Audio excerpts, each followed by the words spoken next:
você perguntar para um fã de Naruto quem é o melhor sensei de toda a obra, as respostas podem ser bastante variadas. Mas as primeiras coisas que vêm na mente sempre são Jiraiya, Kakashi, talvez o Gai, esse que pra mim também é um ótimo sensei. E se a pessoa for um pouco diferentona, ela vai falar um Minato ou um Hiruzen, né, que treinaram ninjas um tanto quanto lendários. Mas existe um personagem que quase nunca entra nessa conversa e eu não entendo o motivo de verdade, porque parece que Naruto tentou esconder isso das pessoas. E só pra deixar claro, quando eu falo melhor sensei, eu não estou falando de força, qual o sensei mais forte de Naruto. Eu também não estou falando daqueles que treinaram os alunos que ficaram mais famosos na obra ou os mais importantes da obra. Porque se esse fosse o critério, provavelmente a gente ia ter que falar ou do Hiruzen, né, que treinou os 3 senins lendários, ou do Kakashi, que treinou o Naruto, a Sakura e o Sasuke. Só que existe uma pergunta muito mais interessante por trás disso tudo. O que seria ser um bom sensei? O que seria ser um bom professor? Apesar de parecer uma pergunta simples, quando se trata de Naruto, quando a gente vai olhar os grandes professores, grandes senseis que a gente tem, todos eles têm diversos problemas. A maioria deles eram extremamente poderosos e treinavam majoritariamente somente um aluno. Uns focavam em ensinar técnicas, outros focavam em ensinar a própria filosofia de vida, mas poucos professores em Naruto conseguiram realmente entender individualmente a necessidade de cada aluno. E é nesse pulo do gato que a Asuma Sarutobi faz uma coisa que ninguém percebe. Porque o Sarutobi, diferente da maioria dos outros senseis, ele nunca tentou transformar os alunos dele em mini versões dele, em uma versão melhorada dele que seja. Ele nunca jamais forçou um estilo de luta sobre os alunos. Nunca colocou o talento de um aluno em cima do outro. Na verdade, muito pelo contrário, ele analisou atentamente as necessidades de cada um dos seus alunos e, da melhor forma possível, ele fez o que era necessário. E quando a Asuma percebe o verdadeiro potencial dos seus alunos, ele não tenta mudar as imperfeições e tudo mais, não. Ele tenta amplificar as qualidades desse aluno e contornar as fraquezas. E apesar disso parecer um detalhe muito pequeno, isso muda completamente a forma com que pelo menos eu enxergo o personagem. Porque enquanto a maioria dos outros senseis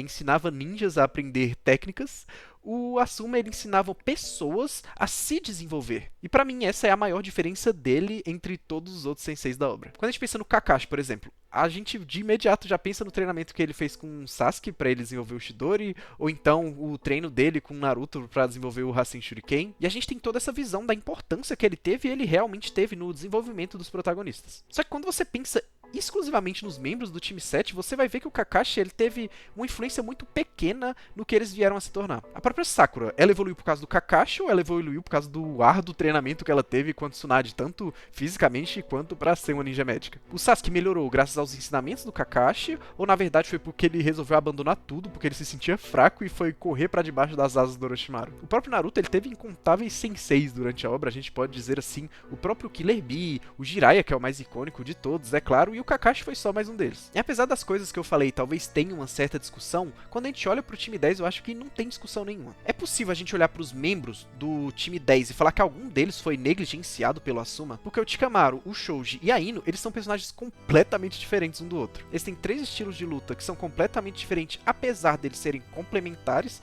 e por isso que existe toda essa parada das gerações de Ino e Chikachou. Mas mesmo assim, eles têm as suas próprias individualidades e eles evoluíram de acordo com o que era melhor pra eles. E obviamente isso não aconteceu ao acaso, né? Tudo isso tem um motivo. E esse motivo, ele passa despercebido porque eu acho que o Asuma nunca foi um personagem extremamente chamativo. Ele não tinha um Sharingan, não tinha uma invocação, não tinha nenhuma transformação. A única coisa que ele era um Jonin muito experiente e sim habilidoso.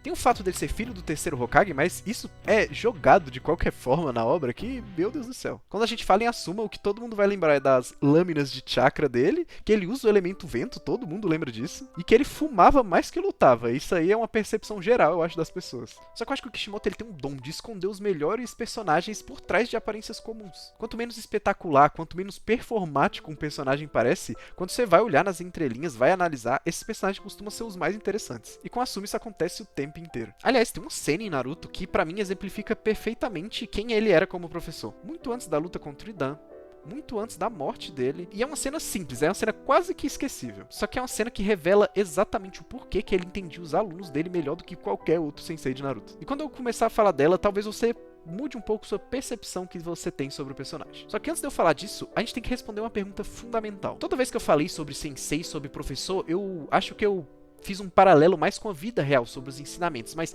em Naruto, o que faz um sensei ser bom? Porque se a resposta for formar ninjas poderosos, aí eu admito também que o Asuma não entra nem nos top 5 melhores senseis aí. Só que se o ensinar for sobre desenvolver os personagens, aí a história muda completamente de jogo. E curiosamente a obra dá vários pontos que dá pra gente ligar isso, e é só você prestar um pouquinho de atenção. Porque quando você compara o próprio Asuma com Kakashi, com Gai, Jiraiya ou qualquer outro mestre que a gente teve aí durante a obra, mais difícil fica cravar que cada um deles realmente cumpriu seu dever como sensei dentro do espectro do que se esperava. E é exatamente isso que a gente vai esmiuçar agora. Porque se a discussão for ficar em mas o Naruto virou Hokage, mas o Sasuke é um dos ninjas mais poderosos aí da história, mas o Rock Lee, ele superou o dom natural através do seu esforço. Só que isso realmente é mérito dos professores deles ou é mérito dos alunos? Será que essas conquistas aconteceram por causa dos professores ou essas conquistas aconteceram apesar dos professores? E essa diferença pode parecer pequena, mas muda completamente a discussão. Porque o bom professor não é aquele que instrui um aluno que já é um gênio. Um bom professor é aquele que consegue identificar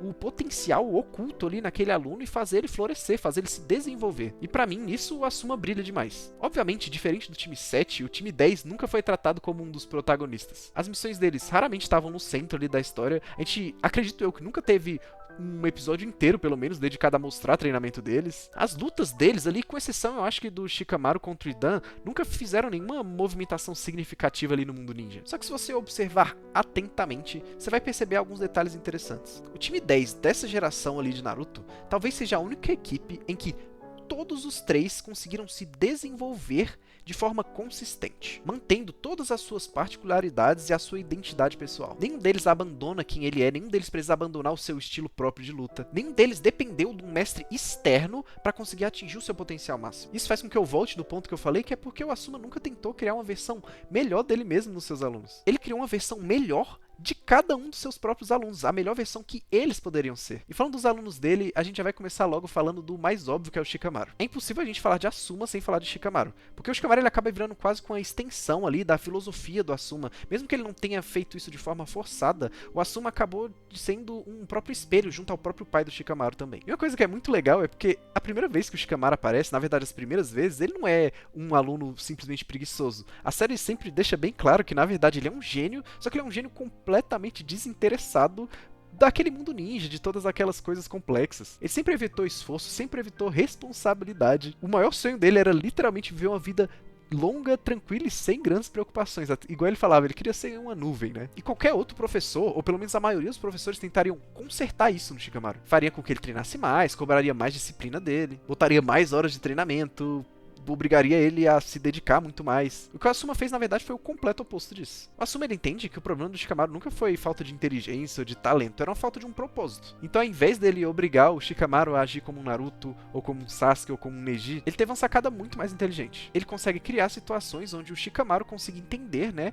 o peso das decisões dele e enxergar também o potencial e o propósito nas coisas dele. E é por isso que o Asuma conversa tanto, ele dialoga tanto com o Shikamaru. E é por isso que o jogo de Shogi ali, que muitas vezes aparece pequenos fragmentos dele jogando, é tão importante. É normal rolar confusão, porque esse jogo de Shogi, eles também foram mostrados para mostrar o quanto que o Asuma e o próprio Shikamaru são próximos. Só que elas não serviam só para isso. O Asuma usava um jogo de tabuleiro como se fosse uma sala de aula para poder dar ensinamentos ninjas pro Shikamaru. Olha que professor genial que ele era. Estava sobre estratégia, sobre antecipação, sobre sacrifício. E para um personagem como Shikamaru, esse é o melhor treinamento possível. Eu não consigo enxergar ninguém conseguindo fazer com que o Shikamaru se desenvolvesse tão bem, ou de alguma outra forma fazer ele se desenvolver tão bem quanto a forma com que o Asuma achou para poder ensinar ele. Não é uma coincidência que o Shikamaru se torne o maior estrategista e, acredito eu, que o ninja mais inteligente ali da Vila da Folha, quiçá de Naruto inteiro. Não é coincidência que o Shikamaru foi o primeiro dos 12 de Konoha a se tornar Chunin, que foi o primeiro a liderar uma missão. E também não é coincidência a própria Tsunade, que é uma das Senins lendárias,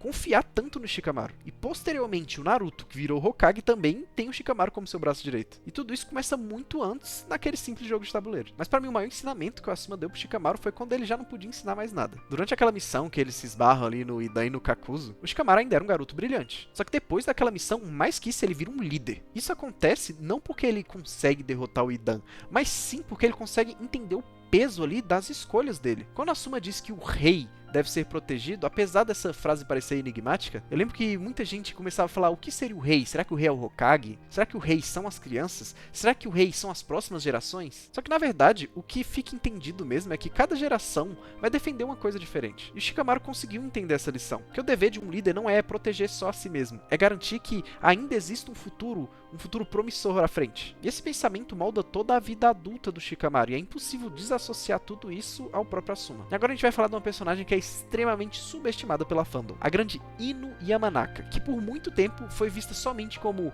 rival da Sakura e a outra menina que é apaixonada pelo Sasuke. Só que isso acontece porque a maioria das pessoas não prestam atenção na evolução dela. E aí entra novamente o papel do Asuma, porque diferente do Shikamaru, a Ino nunca teve um problema ali de talento. Na verdade, eu acho que o maior problema da Ino era o foco, porque ela estava direcionando as energias dela para correr atrás de coisas erradas. Ela era uma ninja extremamente versátil, ela sabe lutar, ela tem uma técnica que é muito importante, muito impressionante. Ela era um ótimo suporte, é ótimo em reconhecimento, só que parece que ela não tinha entendido ainda qual era o papel dela, e o Asuma percebe isso muito cedo. E ao invés do Asuma tentar transformar ela no Kunoichi de combate, numa ninja que é mais ofensiva, na verdade ele simplesmente exaltou os pontos fortes dela, tudo aquilo que tornava ela única, toda a habilidade que ela tem de comunicação, toda a percepção dela, a habilidade que ela tem de coordenar as pessoas. Pode parecer detalhe, mas se você parar pra pensar, na própria Quarta Guerra Ninja, se não fosse a Ino, a comunicação de toda a Aliança Shinobi simplesmente deixaria de existir. Ela conecta centenas, talvez milhares de ninjas simultaneamente e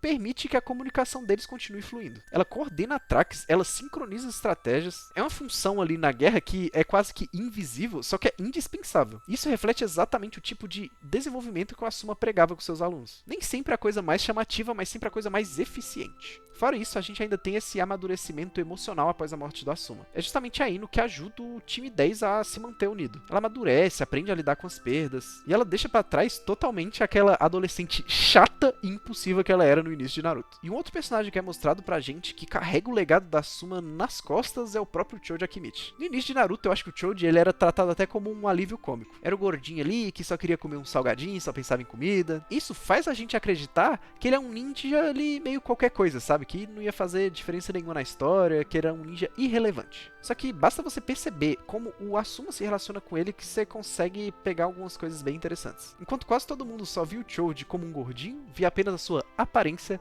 o Asuma via além. Ele olhava para a personalidade do Choji. Toda a gentileza que ele tinha, toda a lealdade que ele tinha, toda a empatia, toda a força que o Choji tinha também. O Choji ele nunca foi um cara que teve dificuldade de lutar. Na verdade, o Choji sempre foi muito forte, fisicamente falando. A dificuldade que o Choji tinha era de acreditar nele mesmo. E o Asuma ele entende que o segredo para fazer o Choji virar um grande shinobi não seria aumentar a força dele. Na verdade, o que era necessário naquele momento era fortificar a confiança do Choji. Na verdade, o Asuma ele faz questão com que o Choji nunca abandone a natureza dele, que é tão gentil. Muito pelo contrário, na verdade, o Asuma ele mostra pro Choji que toda essa gentileza, toda essa bondade é a maior qualidade que o Choji tem. Quando o Choji ele desperta todos os poderes do clã dele, ele não é um cara que simplesmente mete o shape e fica com asinhas de borboleta. Na verdade, o que acontece é que o Choji ele finalmente tem essa autoconfiança. Ele percebe que ele tem força, ele consegue lutar junto com os amigos dele ali lado a lado. Isso tudo é uma mudança muito mais psicológica do que um treinamento em si. Obviamente que ele teve treinamento, tá? Mas o que eu quero dizer é que o Asuma plantou essa sementinha lá pra que no futuro o Choji virasse o grande ninja que ele virou. Aliás, eu tenho que falar da cena que eu falei que ia falar antes e acabou que eu esqueci. Antes da luta contra o Idan e do Kakuzu, mostra uma cena de quando todos eles viram Chunin e o Asuma vai entregar os brincos do clã pra eles. E aquilo não era só pra ser uma lembrança dele. E a partir daquele momento era como se ele dissesse: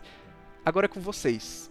Carreguem tudo aquilo que a gente construiu juntos, evoluam naquilo que vocês são melhores. E obviamente ele deixou tudo isso mais claro no momento da morte dele, onde ele conversa pessoalmente com cada um dos seus alunos. Apesar dele deixar um pouco mais enigmático pro Shikamaru entender depois, ele simplesmente tem toda essa construção com esses personagens para fazer com que eles fossem ninjas independentes no futuro. O Shikamaru meio que é esse líder nato, sabe? Ele assume essa liderança do grupo. Já a Ino, ela é a responsável por ter toda a conexão, por manter aquele triângulo do Ino-Chikachou estável. E o Choji, ele é simplesmente a força necessária para proteger todo mundo. Você entende como tudo isso é lindo, como tudo isso encaixa? O Asuma ele não criou 3 alunos iguais. ele criou uma equipe em que cada um dos seus alunos eram simplesmente indispensáveis. Por isso que eu cravo pra vocês que ele foi o único, na verdade não o único, mas um dos únicos professores que realmente sabia o significado do que é ensinar. Eu acho que depois desse caminhão de coisas que eu falei, talvez eu tenha conseguido te convencer que o Asuma é o melhor sensei de Naruto. A minha discussão não é sobre poder, é único e exclusivamente sobre ensino, sobre ensinar. O Shikamaru, ele se torna o principal estrategista da Vila da Folha e futuramente o braço direito do Hokage. A Ino, ela se desenvolve cada vez mais e se torna uma peça essencial em toda a comunicação e toda a inteligência ali da Vila da Folha. O Choji, ele herda, né, todo o legado do clã Akimichi e ele se torna um dos pilares ali para a nova geração de Naruto. Nenhum deles precisou abandonar sua essência, cada um deles atingiu seu auge, sendo exatamente quem eles nasceram para ser. Venhamos e convenhamos, na vida real, os melhores professores que você teve não foram aqueles que tinham vários diplomas e eram especialistas em um monte de coisa. Eu tenho certeza que o melhor professor que você teve foi aquele que conseguia transmitir o conhecimento que ele tinha para fazer com que você aprendesse, você se desenvolvesse. Isso descreve exatamente quem Asuma Sarutobi foi. Outra coisa é que existe um simbolismo muito legal envolvendo a morte do Asuma. Porque você pode pensar, depois que o Asuma morreu, né, então meio que o time 10 acabou, né, porque perdeu o maior apoio do time. Só que na verdade é totalmente contrário. É naquele momento em que o Asuma mostra que ele terminou o trabalho dele. E pode parecer contraditório, mas faz sentido. Porque chega um momento que os alunos têm que caminhar sozinhos, né. Pra mim, a morte do Asuma não interrompeu um legado que ia ser construído. Pra mim,